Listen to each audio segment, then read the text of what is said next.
വീട്ടിൽ വെറുതെ ഇരിക്കുകയായിരുന്നു. അന്നേരം വിചാരിച്ചു ഒന്ന് കുട്ടികളെയും കൂട്ടി ഒന്ന് ടൗണിലേക്കൊന്ന് പോകാമെന്ന്. അതങ്ങനെ ഞങ്ങൾ പോകാനൊരുങ്ങി.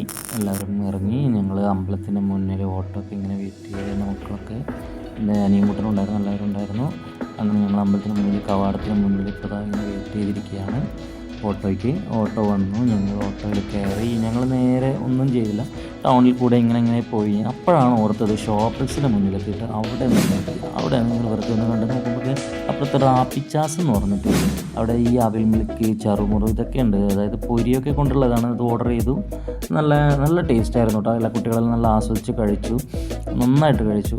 നല്ല രസമായിരുന്നു അവിൽ മിൽക്കും ഈ ചെറുമുറൊക്കെ കഴിക്കാൻ. നല്ലൊരു പ്രത്യേക ഒരു ടേസ്റ്റ് ആയിരുന്നു. മസാല അമ്മി എൻ്റെ വൈഫൊക്കെ നന്നായിട്ട് തന്നു. പ്ലേറ്റൊക്കെ വടിച്ച് അങ്ങോട്ട് എടുത്തു, ഒന്നും പറയാനില്ല. അങ്ങനെ ഞങ്ങൾ അത് കഴിച്ച് പുറത്തിറങ്ങി ഇങ്ങനെ നടക്കുകയാണ്. ഇങ്ങനെ വെറുതെ ടൗണിൽ കിടന്നു.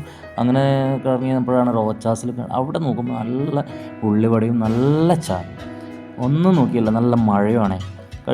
കഴിച്ച് അതൊക്കെ കഴിച്ച് ഇങ്ങനെ ഇരുന്ന് പുറത്തേക്ക് ഇറങ്ങി വീണ്ടും ഒന്ന് നടന്ന് ഇങ്ങനെ ഇരിക്കുന്ന സമയത്ത് ഞാനിങ്ങനെ നോക്കുകയാണ് മുകളിലേക്ക്. വൈഫും കൂടെ നോക്കും, എന്താണെന്നറിയില്ല നോക്കുന്നത്. അപ്പോൾ ഇതൊക്കെ കൊണ്ട് നമ്മളത് നിർത്തുവാണേ. നമുക്കിനിയിപ്പോൾ നാളെ കാണാം. ശുഭരാത്രി.